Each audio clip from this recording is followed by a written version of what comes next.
Para una época en la que las series cómicas y dramas de televisión relataban las vidas de adultos mayores de 30 años, las audiencias de los 2000 se sintieron refrescadas con el contenido que Glee les ofrecía. La historia de jóvenes cursando la preparatoria, llenos de energía y de talento musical, cautivó a las masas. Sin embargo, la fama de esta serie se extendió mucho más allá de sus episodios al aire, y detrás de cámaras nos enteramos de crímenes, controversias y tragedias en donde algunos miembros perdieron la vida, otros fueron envueltos en comportamientos deplorables y oscuros. Una cadena de acusaciones que se han hecho en contra de una de las estrellas más grandes de la serie. Para ser una serie tan colorida y carismática, la realidad de algunos de sus personajes es demasiado oscura.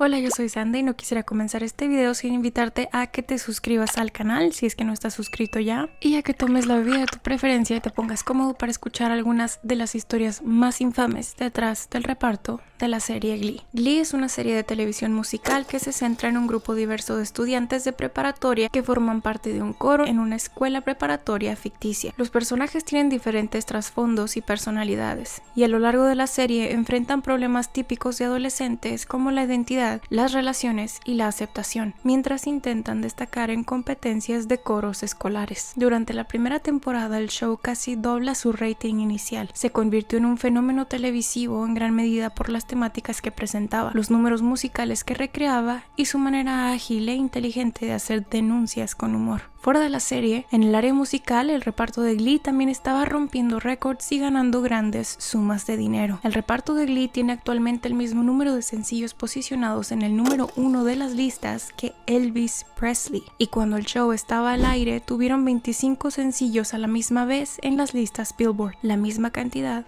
que los propios Beatles. Todos estos éxitos hicieron del reparto de Glee unas superestrellas globales.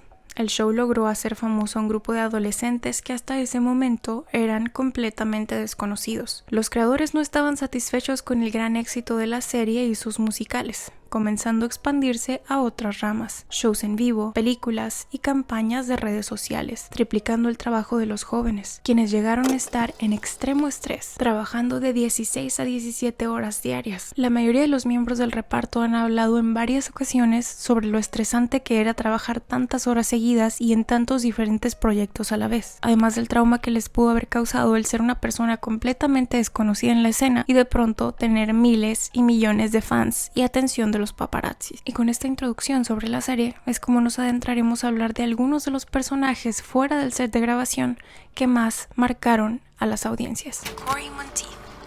Cory nació el 11 de mayo de 1982 en Alberta, Canadá. Él tenía alguna experiencia en el ámbito actoral para el momento en que audicionó para el show, por sus apariciones en algunas películas independientes en Canadá. Sin embargo, no tenía ninguna experiencia relacionada a la música o al baile. Entonces envió un video suyo como audición tocando la batería con algunos objetos que tenía alrededor de su casa. Cory fue seleccionado para el papel principal, ya que los creadores lo encontraron bastante encantador y tierno, y era justo esa esencia la que le querían dar al personaje de Finn, a quien interpretó en la serie. Y es que en términos generales podíamos notar que la vida de Cory era muy parecida a la de Finn. Alrededor de su grupo todos lo querían, su familia y sus amigos lo describían como caballeroso, dulce, tierno, alguien muy tranquilo de quien nadie tenía algo malo que decir. Sus compañeros de set lo adoraban, al igual que la producción. En las primeras temporadas de la serie, Cory había mantenido algo de su pasado un poco escondido, ya que él había sufrido con el abuso de sustancias en sus años adolescentes. Fue entonces que con el éxito de la serie, él decidió ser un poco más abierto sobre su pasado y comenzó a hablar de ello públicamente. Y no solo para no mantenerlo internalizado, sino para poder ayudar a algunos otros jóvenes que hubieran estado pasando por una situación similar a él en su adolescencia o a la edad que él tenía en ese momento. Sin embargo,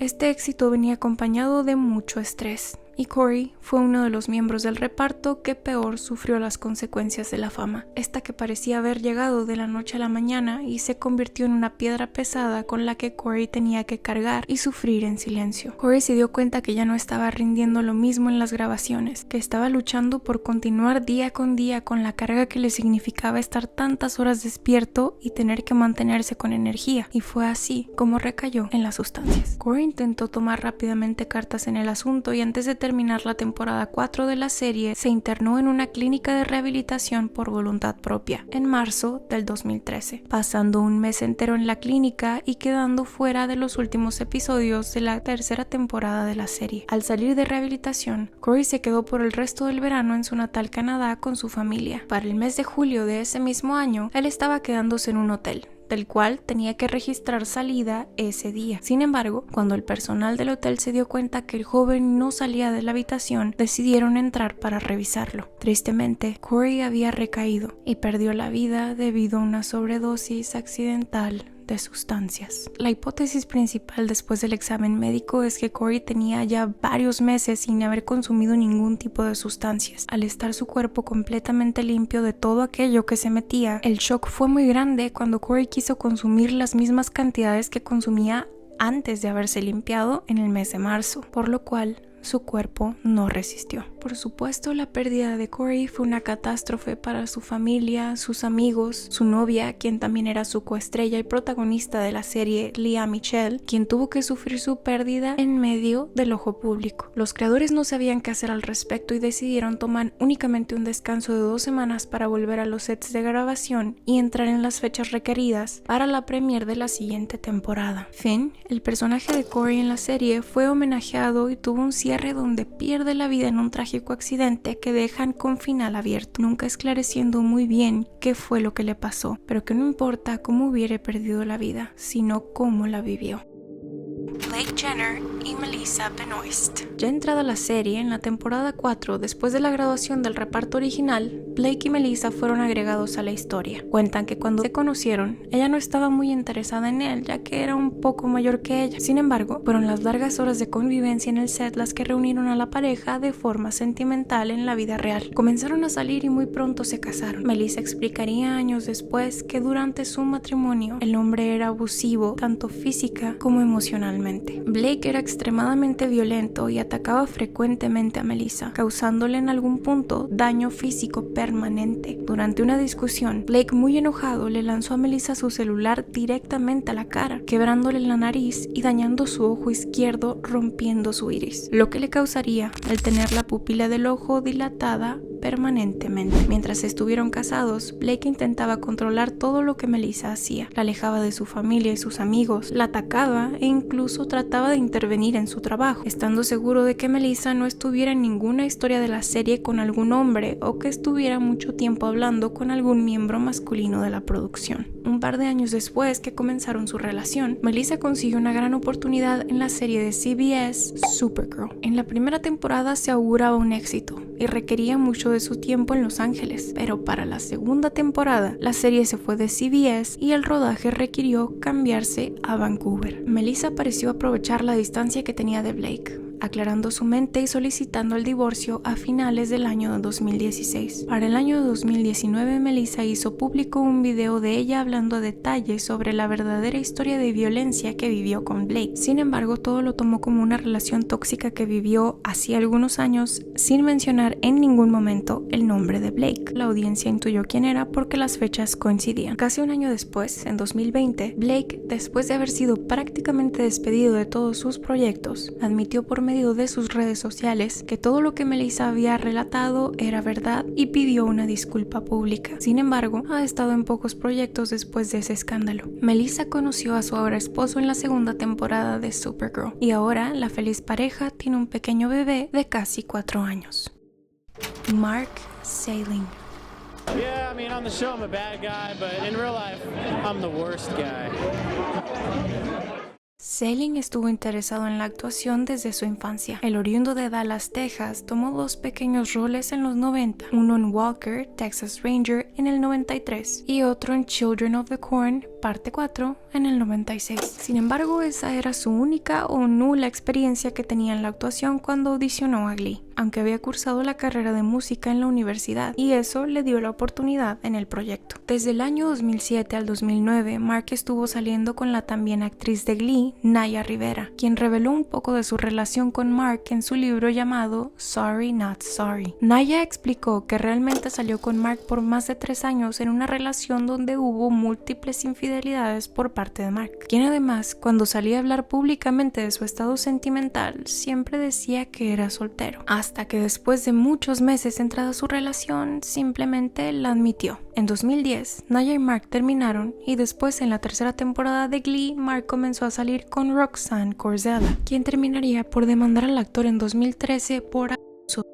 Y aunque en un inicio Mark negó todos los cargos, en 2015 terminó aceptando un acuerdo hacia Roxanne por $2.7 millones. Y a pesar de las horribles acusaciones que a este momento sabemos que Mark tenía en su pasado, lo que viene simplemente se pone peor. En el mes de diciembre de 2015, Mark Salling fue arrestado en su casa en Los Ángeles. Las autoridades intentaron llegar a él de manera pacífica en un inicio, con una orden de arresto. Sin embargo, Mark se negó a abrir la puerta, por lo que tuvo que ser derribada para encontrarlo. Y cuando las autoridades estaban dentro, lo encontraron intentando deshacerse de evidencia que sabía que lo incriminaría. Salling fue arrestado por sospecha de tener no cientos, sino miles de imágenes explícitas sobre infantes. La policía lo arrestó después de que su novia lo acusara de querer que ella viera esas imágenes con él. 5 meses después, fue oficialmente acusado de recepción y posesión de imágenes explícitas de infantes. Como suponemos, Mark fue despedido de todos sus proyectos y tenía también un equipo de representación que lo dejó. Debido a la abundancia de estas imágenes, Salling tomó un acuerdo de culpabilidad y fue declarado por su abogado que esperaba una condena en prisión de 4 a 7 años por este acuerdo. Al salir, debía registrarse ante la ley con estos antecedentes y además tomar diversos tratamientos relacionados. Su sentencia debía ser finalmente dictada en un juicio el 7 de marzo de 2018. Sin embargo, en enero 31 de ese mismo año, Mark Salling salió de su casa quitándose su rastreador GPS, compró alcohol, compró cigarros y después caminó a un área boscosa cercana a su casa para tomar su propia vida.